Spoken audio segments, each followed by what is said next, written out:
কিরাপুর সহ এর আশেপাশের এলাকায় এভাবেই তাণ্ডব চালায় জামাত শিবির কর্মীরা।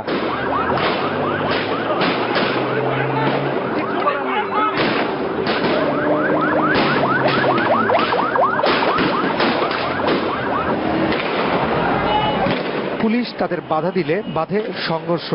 তাদের লক্ষ্য করে ইট পাটকেল ছোড়ে ও ককটেল ফাটায় জামাত শিবির কর্মীরা। পরিস্থিতি নিয়ন্ত্রণে টিয়ার শেল ও রাবার বুলেট ছোড়ে পুলিশ।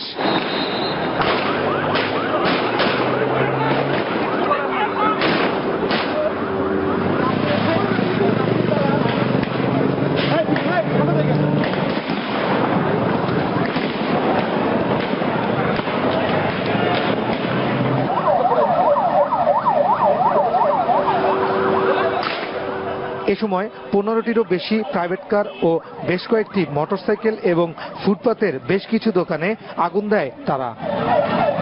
আমরা নামাজ পড়ে আইছি, আয়া খারাইছি, আর চতুর্দিকটা খালি বোম, আর যেটা পাইতেছে গাড়ির ভিতরে আগুন লাগাই দিতেছে। আমি মাত্র ছেলেটাকে নিয়ে গেটের দিকে ঢুকছি, এমন সময় বোমাবাজিতে একদম পুরো অন্ধকার হয়ে গেছে। কতক্ষণ পরে শুনি যে আমার গাড়িটা নাকি আগুন জ্বালিয়ে ফেলছে। আগুন দেয়া হয় সিটি কর্পোরেশনের আবর্জনা ব্যবস্থাপনা অফিসে। দুই পক্ষের সংঘর্ষের সময় এক শিশু গুলিবিদ্ধ হয়, পরে তাকে ঢাকা মেডিকেল কলেজ হাসপাতালে ভর্তি করা হয়। কাভার্ড ভ্যানে করে বস্তার মধ্যে লুকায় লাঠি আনা হয়েছিল এবং মসজিদ থেকে বের হয়ে এই হলিডে মার্কেটের ক্রেতা বেশে লোকজন জমায়েত হয়ে তারা একটা সমবেত লাঠিগুলো সংগ্রহ করে তারা ককটেল ফাটায়। ঠিক একই সময়ে মালিবাগ চৌধুরীপাড়া এলাকায়ও হামলা চালায় জামাত শিবির কর্মীরা। এ সময় আগুন দেওয়া হয় একটি বাস ও মাইক্রোবাসে। হামলা হয়েছে রামপুরা টিভি ভবনের সামনেও। সেখানে ককটেল বিস্ফোরণের পাশাপাশি গাড়ি ভাঙচুর ও আগুন দেয় বিক্ষুব্ধ জামাত শিবির কর্মীরা। খিলগাঁও এলাকাতেও নাশকতার চেষ্টা করে জামাত শিবির। এছাড়া রাজধানীর গুলশান, মিরপুর সহ আরো বেশ কয়েকটি জায়গায় তাণ্ডব চালিয়েছে জামাত শিবির। ফয়সাল হোসেন, চ্যানেল 24, ঢাকা। জামায়াত শিবিরের কর্মীদের ভাঙচুর এবং অগ্নিকাণ্ডের ঘটনায় এক শিশু এবং 2 নারী সহ বেশ কয়েকজন গুরুতর আহত হয়েছেন। এদের মধ্যে 3 জনের অবস্থা আশঙ্কাজনক। এখন পর্যন্ত 13 জন ঢাকা মেডিকেল কলেজ হাসপাতালে চিকিৎসা নিচ্ছেন। এ ঘটনায় পুলিশের হাতে আহত অবস্থায় আটক হয়েছে 8 জন। শান্ত অনেকটা শান্ত হয়েই পড়েছিল রাস্তায়। বিক্ষোভের নামে জামায়াত শিবিরের ভাঙচুরের সময় মতিঝিলে গুলিবিদ্ধ হয় 11 বছরের এই শিশুটি।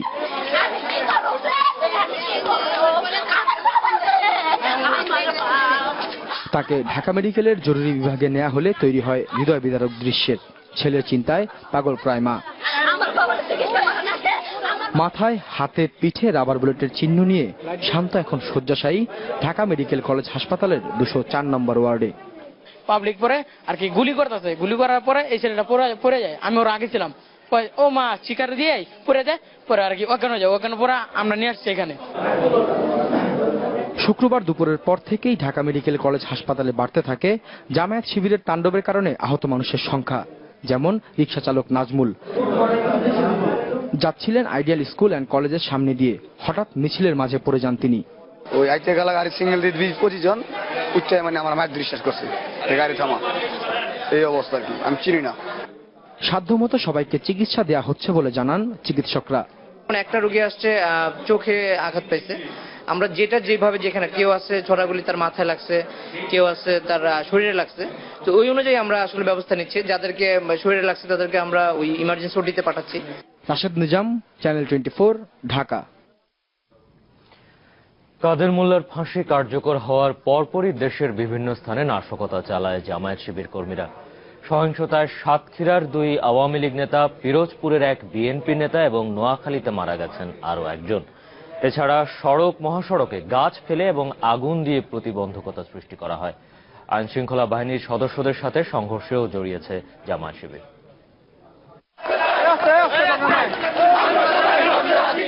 সকালে কুমিল্লার টমছম ব্রিজ এলাকায় লাঠি মিছিল বের করে জামাত শিবির। মিছিল থেকে ককটেল বিস্ফোরণ ঘটায় তারা, ভাঙচুর ও আগুন দেয় ট্রাফিক পুলিশ বক্সে। 2 জনের প্রাণহানি হয়েছে সাতক্ষীরায়। বৃহস্পতিবার রাতে আওয়ামী লীগ ও যুবলীগের দুই নেতাকে কুপিয়ে হত্যা করে জামাত শিবির কর্মীরা। আর পিরোজপুরের ঘোষেরহাট বাজারে আওয়ামী লীগের সাথে সংঘর্ষে মারা গেছে বিএনপির এক কর্মী। নোয়াখালীর বেগমগঞ্জের আফানিয়ায় র্যাবের গাড়িতে হামলা চালায় জামাত শিবির কর্মীরা। এই সময় দুপক্ষের গোলাগুলির সময় গুলিবিদ্ধ হয়ে মারা যান চটপটি বিক্রেতা খোরশেদ। তাণ্ডব চালানো হয়েছে লক্ষ্মীপুর ও ফেনীতে। ফেনীতে জামাত শিবিরের তাণ্ডবে পুড়েছে ব্যাংক, বিদ্যুৎ উন্নয়ন বোর্ড, বিটিসিএল অফিস সহ বিভিন্ন স্থাপনা ও 10টিরও বেশি যানবাহন। লক্ষ্মীপুরের উত্তর ও দক্ষিণ তেমোহনী, জকসিন বাজার সহ বিভিন্ন স্থানে গাছ ফেলে সড়ক অবরোধ করে জামাত। বিচ্ছিন্ন হয়ে যায় জেলা শহরের সাথে সারা দেশের সড়ক যোগাযোগ। রায়পুর উপজেলা পরিষদের ভাইস চেয়ারম্যান মোহাম্মদ শাহজাহানের বাড়িতেও দেয়া হয় আগুন। হামলা হয়েছে কমলনগর উপজেলা পরিষদে। এছাড়া গাজীপুরের চাপাইয়ে একটি যাত্রীবাহী বাসে আগুন দেয় বিক্ষোভকারীরা। পাশাপাশি জয়দেবপুর রেল স্টেশনে পেট্রোল বোমা নিক্ষেপ করে সহকারী স্টেশন মাস্টারের কক্ষ পুড়িয়ে দিয়েছে জামাত শিবির কর্মীরা। নারায়ণগঞ্জের পঞ্চবদীতে ঝটিকা মিছিল থেকে হামলা চালানো হয় এক পুলিশ কনস্টেবলের উপর। গুরুতর আহত অবস্থায় তাকে স্থানীয় হাসপাতালে ভর্তি করা হয়েছে। সেই সাথে আগুন দেওয়া হয় 2টি কাভার্ড ভ্যান ও 2টি ট্রাকে। গাছ ফেলে বগুড়ার ঢাকা মহাসড়কে প্রতিবন্ধকতা সৃষ্টি করে জামাত শিবির কর্মীরা। আগুন দেওয়া হয় সড়ক ও জনপথের অফিসে। আগুন দেওয়া হয়েছে আকিস গ্রুপের কারখানায়। এতে 39টি যানবাহন ও 5 কোটি টাকার মালামালের ক্ষতি হয়েছে বলে দাবি করে কর্তৃপক্ষ। খুলনায় রাতে বিভিন্ন স্থানে সড়ক কেটে ও গাছ ফেলে রাস্তা অবরোধ করে জামাত শিবির। নতুন বাজার এলাকায় হিন্দু সম্প্রদায়ের কয়েকটি দোকানে ভাঙচুর ও আগুন দেওয়া হয়। রাতের আধারে আগুন দেওয়া হয়েছে কুড়িগ্রামের আওয়ামী লীগ ও মুক্তিযোদ্ধার অফিসে। ওবায়দুর রহমান, চ্যানেল 24। বাংলাদেশের বর্তমান অবস্থাকে স্পর্শকাতর উল্লেখ করে সব রাজনৈতিক দলকে সহিংসতা এড়িয়ে শান্তিপূর্ণভাবে মতামত প্রকাশের আহ্বান জানিয়েছে মার্কিন পররাষ্ট্র মন্ত্রণালয়। পররাষ্ট্র দপ্তরের নিয়মিত ব্রিফিংয়ে মুখপাত্র ম্যারি হার্ভ এ আহ্বান জানান। মানবতা বিরোধী অপরাধের মামলায় জামায়াত নেতা কাদের মোল্লার ফাঁসির বিষয়ে তারা অবগত আছেন জানিয়ে হার্ভ বলেন, তারা চান অবাধ, স্বচ্ছ এবং আন্তর্জাতিক মানসম্পন্ন বিচার প্রক্রিয়া নিশ্চিত করবে কর্তৃপক্ষ। এ সময় বাংলাদেশের রাজনৈতিক দলগুলোকে সহিংসতা থেকে দূরে থাকার আহ্বান জানান তিনি। সেই সাথে মতামত প্রকাশের ভাষাও যাতে হিংসাত্মক না হয় সে আহ্বানও আসে মার্কিন পররাষ্ট্র দপ্তর থেকে। Doha for, again, I believe it's the SNC to outline his movements. That is my understanding. দুই দলের শীর্ষস্থানীয় নেতাদের তৃতীয় দফা বৈঠক ইতিবাচক হয়েছে এমন দাবি করেছেন আওয়ামী লীগের সাধারণ সম্পাদক সৈয়দ আশরাফুল ইসলাম। আর বিএনপির ভারপ্রাপ্ত মহাসচিব মির্জা ফখরুল ইসলাম আলমগীর বলেছেন, এই বৈঠকের বিষয়ে দুই দলের প্রধানের সাথে আলোচনার পর শিগগিরই আরেকটি বৈঠক হবে। রাজধানী গুলশানের ইউএনডিপির প্রকল্প অফিসে তৃতীয় দফা বৈঠকের পর এসব তথ্য জানান তারা। বিকেল 4:10 শুরু হওয়া বৈঠকটি চলে 6:20 পর্যন্ত। নির্বাচন নিয়ে চলমান রাজনৈতিক সংকটের সমাধান অচিরেই হতে পারে এমন আভাস পাওয়া গেছে প্রধান দুই দলের শীর্ষস্থানীয় নেতার কাছ থেকে। এর আগে জাতিসংঘ মহাসচিবের বিশেষ দূত অস্কার ফার্নান্দেজ তারনকোর মধ্যস্থতায় আরও 2টি বৈঠক করেন আওয়ামী লীগ এবং বিএনপির শীর্ষ নেতারা। আমাদের আলোচনা এটাই সিদ্ধান্ত হবে, আমরা প্রস্তাবগুলি নিয়ে আমাদের নেতৃবৃন্দের কাছে যাব। ওনারাও আমাদের প্রস্তাবগুলি নিয়ে ওনাদের নেতৃবৃন্দের কাছে যাবেন। তার পরবর্তী সময় ওনারা এবং আমরা যখন আমাদের দলের নেত্রী এবং নেতৃত্বের সঙ্গে আলোচনা করে পরবর্তী সময় আমরা আমাদের কৌশল ঠিক করব। সকলের অংশগ্রহণের মাধ্যমে নির্বাচনের জন্য আমরা কতগুলো সুনির্দিষ্ট প্রস্তাব সরকারি দলের কাছে দিয়েছি, সেগুলো নিয়ে আলোচনা হয়েছে। তারাও কিছু প্রস্তাব দিয়েছেন। তারা যে প্রস্তাবগুলো দিয়েছেন এই প্রস্তাবগুলো নিয়ে আমরা আমাদের দলের নীতি নির্ধারণী যে ফোরাম আছে সেখানে আলোচনা করব। তারা তাদের নীতি নির্ধারণী ফোরামে আলোচনা করবেন এবং অতি শীঘ্র আবার এই বিষয়ে আলোচনা হবে। 5 জানুয়ারির প্রস্তাবিত নির্বাচনের তফসিল অবিলম্বে স্থগিত করে সব দলের অংশগ্রহণে সুষ্ঠু নির্বাচনের পরিবেশ সৃষ্টির দাবি জানিয়েছেন দেশের বিশিষ্ট নাগরিকরা। বিকেলে সিরডাপ মিলনায়তনে এক সংবাদ সম্মেলনে তারা এই দাবি জানান। ধ্বংসাত্মক রাজনীতি পরিহার করে সব ধরনের নাগরিক এবং রাজনৈতিক কর্মসূচি পালনের নিশ্চয়তার দাবি তোলা হয় এই সময়। দেশ শান্তি চায়। এই ব্যানারকে সামনে রেখে কতিপয় নাগরিকের উদ্যোগে সিরডাপে এই বিশিষ্ট নাগরিকরা খুব স্পষ্ট করেই বললেন, দেশে 5 জানুয়ারির নির্বাচন শান্তি আনবে না, চলমান সহিংসতা আরো বাড়াবে, অনিশ্চিত পথে হাঁটবে দেশ। তাই এই নির্বাচনের তফসিল অবিলম্বে স্থগিত করার আহ্বান ছিল তাদের 4 দফা দাবির মূল কথা। 2 নম্বর, আমরা এটাও বলছি যে একতরফা নির্বাচনের যে আয়োজন একটা দৃশ্যমান হচ্ছে, সেটা দেশকে আরো গভীরতর সংকটের দিকে নিয়ে যাবে। সেজন্য সব দলের অংশগ্রহণের সুযোগ নিশ্চিত করার লক্ষ্যে ঘোষিত তফসিল অবিলম্বে স্থগিত করা উচিত ও যথাযথ সময়ে পুনর্নির্ধারণ করা যেতে পারে। 1 নম্বর, ধ্বংসাত্মক রাজনৈতিক কর্মসূচি অবিলম্বে প্রত্যাহার ও মৌলিক অধিকার দ্বারা সংরক্ষিত সকল রাজনৈতিক ও নাগরিক কর্মসূচি পালনের নিশ্চয়তা। বিশ্ব সাহিত্য কেন্দ্রের প্রতিষ্ঠাতা অধ্যাপক আব্দুল্লাহ আবু সাইদ বলেন, 90-এ শুধুমাত্র গণতন্ত্র শব্দটি পেয়েছি আমরা, এখন সময় প্রকৃত গণতন্ত্র প্রতিষ্ঠা করার।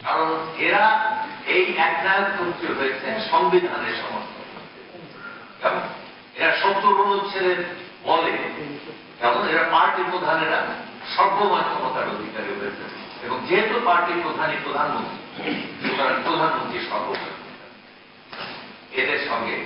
সুতরাং যদি ওইখানে পরিবর্তন না করা যায় এবং সেটা তারা করবেন এ আশা করা সম্ভব নয়, কারণ 70 অনুচ্ছেদের কোন পরিবর্তন করা মানে তাদের ক্ষমতা ত্যাগ করা। নির্বাচনের আকার আর সহিংসতার ব্যাপ্তি নিয়ে উদ্বেগ জানান অন্যান্য বিশিষ্ট নাগরিকেরা। এই প্রথম একটা নির্বাচনে 4টা মেজর পার্টির মধ্যে একটা মাত্র দল অংশগ্রহণ করছে, সেটা হচ্ছে আওয়ামী লীগ, এবং তাদের মিত্র হিসাবে যারা অংশগ্রহণ করেছে গত নির্বাচনে ক্ষুদ্র ক্ষুদ্র রাজনৈতিক দল, ওয়ার্কার্স পার্টি এবং জাসদ, যাদের ভোটের হিসাবে শতকরা হার 0.something 1%-এর অনেক নিচে। যেহেতু সঠিক নির্বাচন হচ্ছে না এবং নির্বাচন কমিশনের দায়িত্ব সঠিক সুস্থ নির্বাচন করা, এবং ওই সাথে সে নির্বাচন 3 মাসের জন্য পিছালো, কথা। সেকেন্ড, এখন আমরা দাবি করতে পারি যে এই অশান্তির মূল কারণ হচ্ছে যেটা আমাদের 1 নম্বরে বলেছেন, যে কালকে থেকে বিরোধী দলকে নিয়মতান্ত্রিক রাজনৈতিক কার্যক্রম করতে যাওয়া। গণতান্ত্রিক স্বৈরতন্ত্র যখন প্রতিষ্ঠিত হয়, সে অত্যন্ত দানবের মতো ব্যবহার করে। স্যারও তো মনে করতে পারে। তো ঘটনা হচ্ছিল, আজকে আমার প্রতি মুহূর্তে মনে হচ্ছে যেন স্যারের কথাটা অত্যন্ত সত্য, যে গণতান্ত্রিক স্বৈরতন্ত্র আমাদের উপরে চেপে বসেছে। নির্বাচন প্রশ্নে প্রথমবারের মতো কোন সেমিনার আয়োজন করে সুশীল সমাজের নাগরিকদের একটি অংশ নির্বাচন প্রশ্নে শক্ত অবস্থান নিলেন। জানালেন 4 দফা দাবি নিয়ে শীঘ্রই তারা নাগরিক সমাবেশের মতো কর্মসূচি ডাকবেন। শাহেদ আলম, চ্যানেল 24, ঢাকা। সামরিক হাসপাতালের শয্যায় শুয়েও পুরোপুরি সুস্থ আছেন জাতীয় পার্টির চেয়ারম্যান HM এরশাদ। তাকে দেখে আসার পর তার ছোট ভাই GM কাদেরের অভিযোগ, স্বাভাবিক প্রক্রিয়ায় এরশাদকে হাসপাতালে নেওয়া হয়নি। আর দলের রুহুল আমিন হাওলাদার মহাসচিব বললেন, এককভাবে নির্বাচনে যাওয়ার ঘোষণা দেওয়ার কারণেই হাসপাতালে যেতে হয়েছে এরশাদকে। তিনি জীবিত থাকতে অন্য কারো বিকল্প সভাপতি হওয়ার সম্ভাবনা নেই। জাতীয় পার্টির চেয়ারম্যান হোসাইন মোহাম্মদ এরশাদ অসুস্থ এমন দাবি করে র্যাবের হেফাজতে বৃহস্পতিবার মধ্যরাতে তার বাড়িধারার বাসা থেকে পাঠানো হয় সম্মিলিত সামরিক হাসপাতালে। শুক্রবার সংবাদ সম্মেলন করে তার দলের পক্ষ থেকে জানানো হয়, সুস্থ আছেন এরশাদ, তবে স্বাভাবিক প্রক্রিয়ায় হাসপাতালে নেওয়া হয়নি তাকে। 2-1 দিন সিএমএইচে পরীক্ষা নিরীক্ষার জন্য রাখা হবে। ওনার কে কালকে রাতে যেভাবে যে প্রক্রিয়া ওনাকে সিএমএইচে নেওয়া হয়েছে সেটা আপনারা সবাই অবলোকন করেছেন। আমি যদি স্বাভাবিক প্রক্রিয়া উনি গেছেন এরকম বলি, তাহলে আপনারা হয়তো আমার কথা বিশ্বাস করবেন না। তবে আমাদেরকে আশ্বস্ত করা হয়েছে যে উনি ওখানে যখন ওনার ইচ্ছা হবে উনি ফিরে আসতে পারবেন, এবং ওনার ব্যাপারে যাতায়াতের ব্যাপারে কোনো রকম বিধিনিষেধ নেই। এরশাদ নির্বাচনে না যাওয়ার সিদ্ধান্তে এখনো অনড়। দলের প্রার্থীদের মনোনয়নপত্র প্রত্যাহারের নির্দেশ বহাল রয়েছে বলেও জানান GM কাদের। বর্তমান যে নির্বাচন যেটা না যাওয়ার জন্য আমরা সিদ্ধান্ত নিয়েছি, সেই নির্বাচনে অংশগ্রহণ করলেও এটা কোনো অর্থবহ নির্বাচন হবে না, এবং দেশে শান্তি বা স্টেবিলিটি, যেটাকে স্থিতিশীলতা সৃষ্টি করা সম্ভব হবে না। ফলে এই ধরনের নির্বাচনে জাতীয় পার্টি গিয়ে দেশ এবং জাতিকে আরো বেশি অশান্ত করার কোনো পরিস্থিতিতে জাতীয় পার্টি এই মুহূর্তে যেতে রাজি নয়। এ সময় দলের নেতাকর্মীদের প্রতিবাদের মুখে পড়েন নেতারা। এরশাদকে বাদ দিয়ে দলের একটি অংশ নির্বাচনে যাওয়ার ষড়যন্ত্র করছে এমন দাবি করে